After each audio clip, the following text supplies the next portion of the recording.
So we're here today with Dr. Josh Cowen of Michigan State University. You may be wondering if you are a regular watcher or listener of this show, you may be wondering why I am interviewing a professor at a Michigan university, but I believe that will become clear in just a moment. Dr. Cowen, welcome to the state of Kentucky. Thank you so much. Happy to join you virtually. We are excited to have you.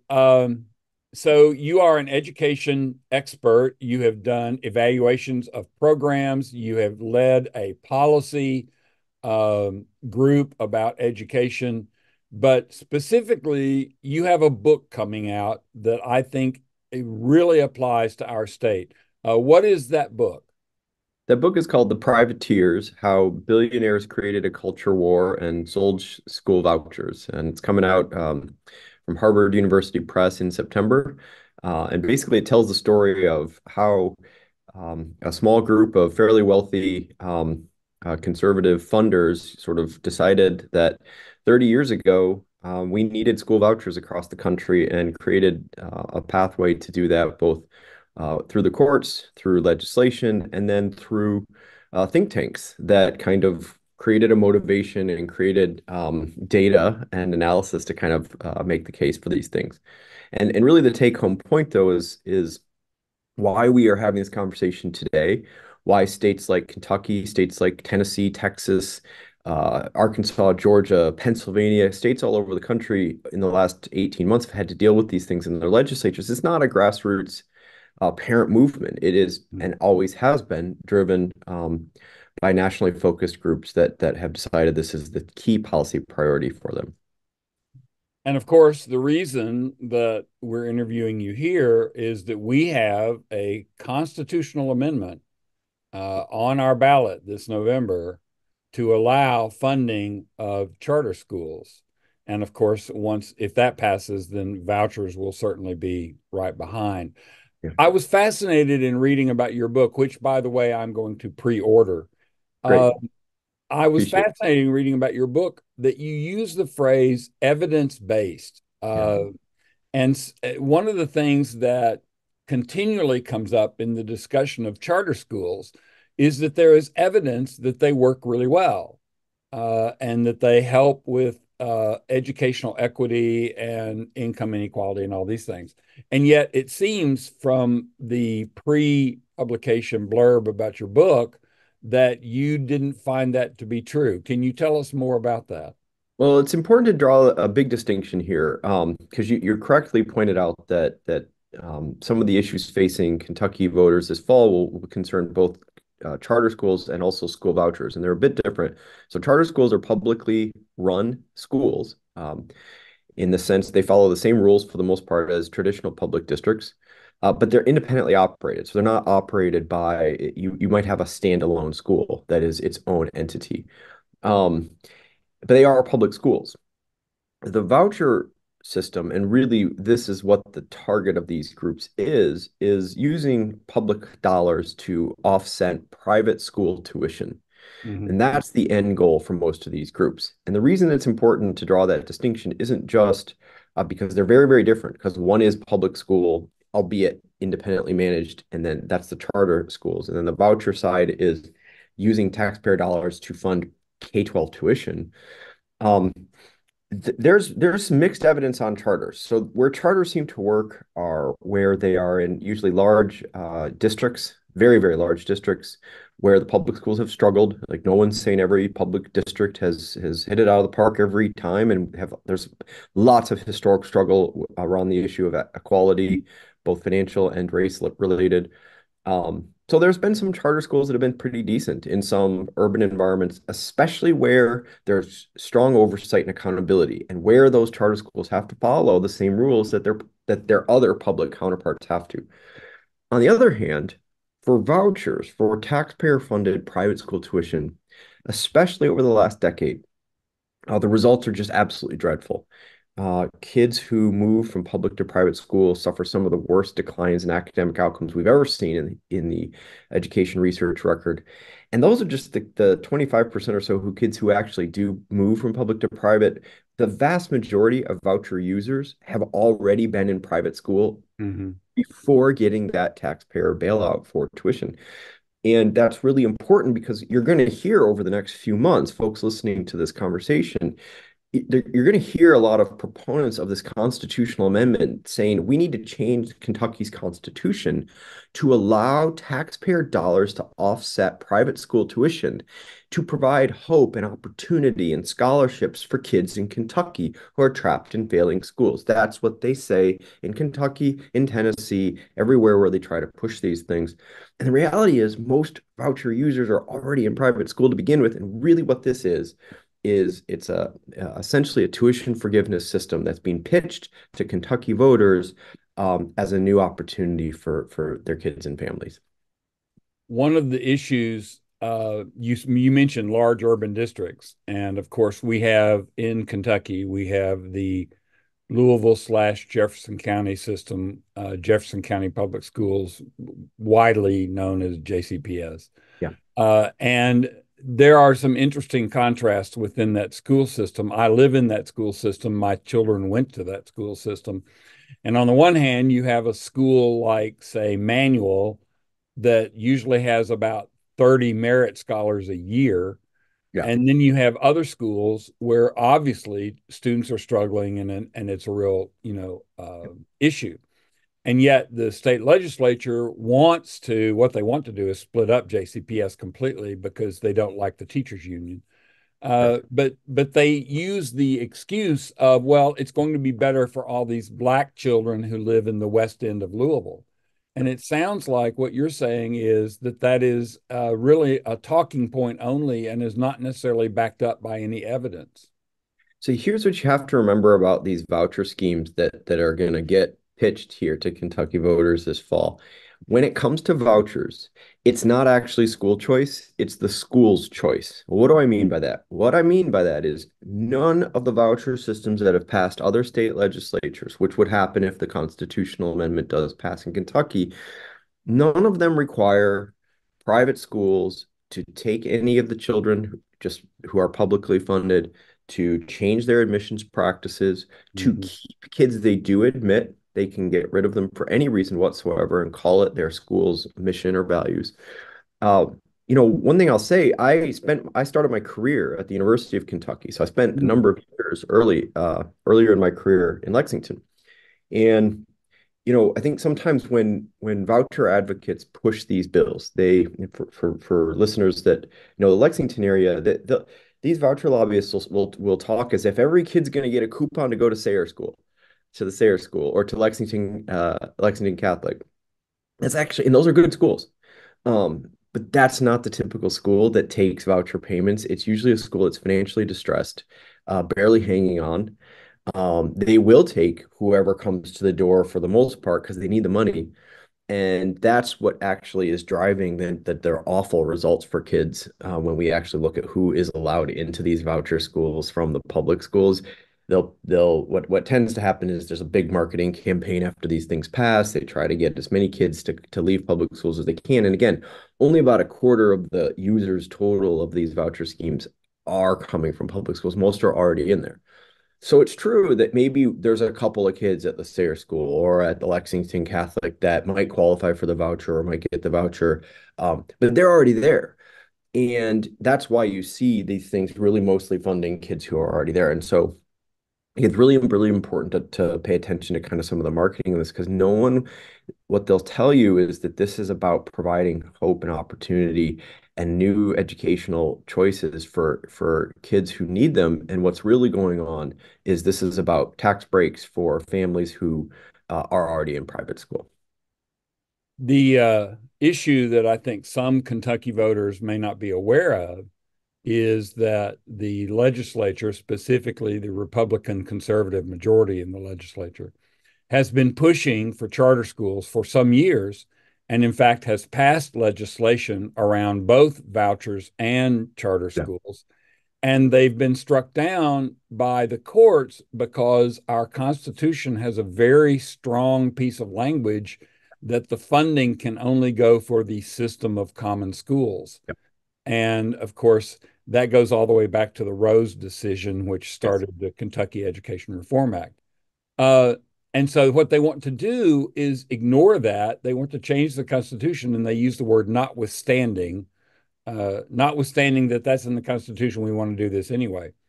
So one of the fights we have had here for years now is about charter schools, and there have been a lot of horror stories shared about various charter school systems and charter schools and so on and so forth. So let's leave vouchers for just a minute and talk Yep. about charter schools. You mentioned that they seem to succeed when they have strong public oversight.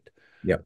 Can you tell us then the opposite? What are the conditions by which we should be watching for charter schools to come in that are really bad? Yeah, look at the two states to the north of you. So the state of Ohio and then the state that I'm in right now, Michigan.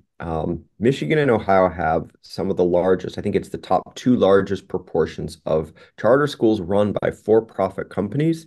Mm, That in my state it's 85% of the schools are run by for-profit companies. In Ohio, it's a little less than that, but uh, those tend to be the schools that perform really poorly. And part of what's going on there is we don't really know how that money gets spent. So what happens in the for-profit charter industry is states have some type of public entity, like it's usually a university or a school district itself, is allowed to what's called authorize the charter school. right.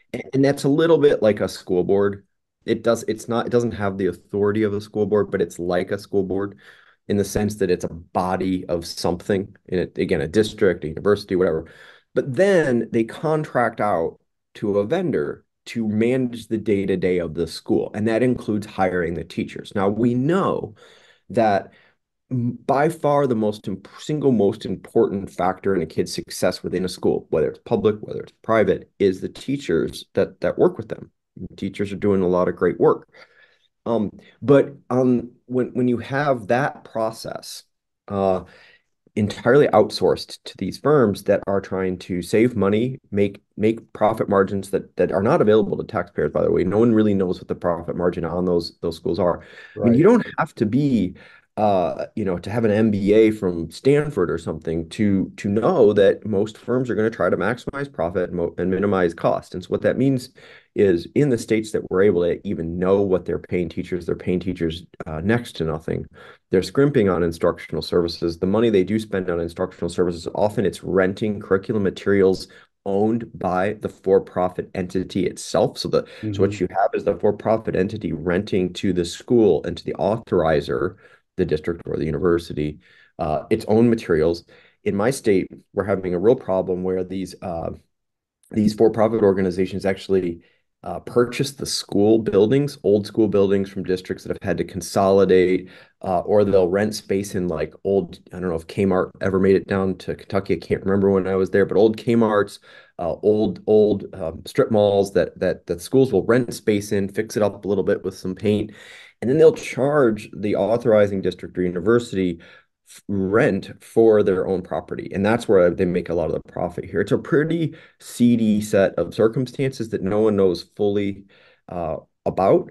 And so one of the really big things that would happen in Kentucky, the really big choice that would help determine partly the success or failure of these things is to the what will the legislature allow in terms of contracting out to these for-profit vendors? If they Hmm. allow a lot of contracting out to these vendors, it's going to be an absolute disaster for kids who use those schools. If it's thought of more as like, well, we're going to have a nonprofit run the school and they're good faith folks, and sometimes they're working directly with the district that's authorized them. Sometimes they're working with, say, UK or Louisville, to kind of develop best practices and figure out how to make it work, then there have been some success stories in that type of environment. But it's really different than just cutting a check for say 900 grand to a firm to run a school on the cheap for 75 kids in the Louisville area and saying, stay out of our way. We're going to educate these kids. It's a very, very different market. And notice that the sort of the moral of the story there and what it does have in common with vouchers is generally the more privatized all this gets, the worse the results are. Hmm. One of the things that we have brought up repeatedly when we've been talking about charter schools is that unlike the school choice movement where students get to pick their school, Yeah. these are often situations where the school gets to pick their students and they don't necessarily take, they're not required to take any student that is in their district or that walks in the door or whatever the case may be. So I've been subbing in the JCPS system, doing band and orchestra primarily, but I recently was asked to sit in a classroom for one period before my regular classes started. And I said, "So what is this class?" And they said, "Well, you don't have to worry. There's a professor up there from the university who runs the class. You just have to be in the room." And so I went up there, and it was a room full of special needs children, some of them with significant special needs. And here was a professor and an aide, and they were working with all these children, from what I could tell, very effectively. And I just thought to myself, what private school has this capability? Kids who need special services, the reality is they need a lot of support. And whether public or private, my view is that our educational system in general, public, private, charter, whatever, doesn't do enough to help those kids in general. And yet, as you pointed out, public schools do have, at least on paper, the obligation to do so.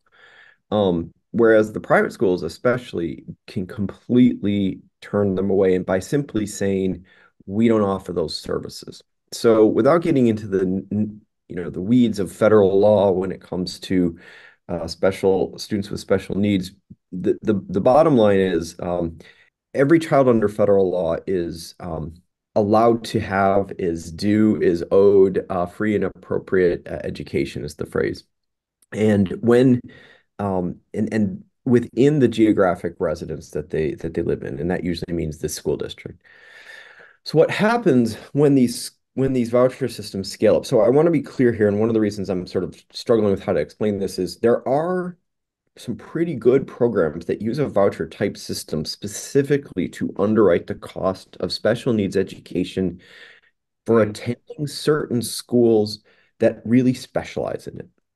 And if when I talk to policymakers, legislators, reporters, whoever about areas for compromise, that's one of the things that I'll point to sometimes is say, Ohio actually has something. It's called John Peterson Scholarship. There are schools that specialize in services for kids. Our state here in Michigan runs a school for the deaf, for example. Now it's a public school and it's free, but there are private schools that do provide these types of things. And the way these special needs vouchers work is they help offset that. Voucher advocates and the voucher lobby will try to lump all that in together and mhm, talk about it as if it's one thing to show you to push back on the story you're describing and simply say, no, vouchers do help everyone. And the reality is that's not really what we're talking about. We're talking about, again, private school tuition for just a kids in a what would be normally a general education environment that usually are already there paying tuition. And there are one of the real problems here with what happens when states have been doing this for a while is you start to learn the patterns. So Arizona, for example, Arizona and Florida have the biggest, most comprehensive, most permissive voucher systems in the country, meaning basically everybody gets a voucher if they want one. The only requirement is you can't use it to offset public school stuff like aftercare or something. But you can't be enrolled in public school, but you can use it to do anything else, homeschool, big screen TV and call it a homeschool expense, mm. private school tuition. Um, you can go to Disney World and call it a field trip. I mean, they really do this. There's been national reporting on this. Um, but one of the things that's happened in that environment is you've got consumer protection oriented folks. For example, the Arizona Attorney General has been issuing warnings. It echoed what the Federal Government Accountability Office, Federal Watchdog Agency, has echoed too, which is these private schools, don't all do a good job explaining to parents that they give up their services when they attend those private schools. They'll kind of muddy the waters a little bit. The good faith private schools, and again, there are plenty of good faith operators out there. They'll say, listen, we just don't have the supports for your severely dyslexic kid or your kid with Down syndrome or something. So we just don't have the supports for that. But others will say, come one, come all, we don't meet the federal IEP, but we do almost as good. And what parents don't necessarily understand is that they give up a lot of their disability rights when they take those schools. So what's been happening in some of the states where you do have parent-friendly and consumer-friendly public officials who care about these things is they've been issuing fraud warnings.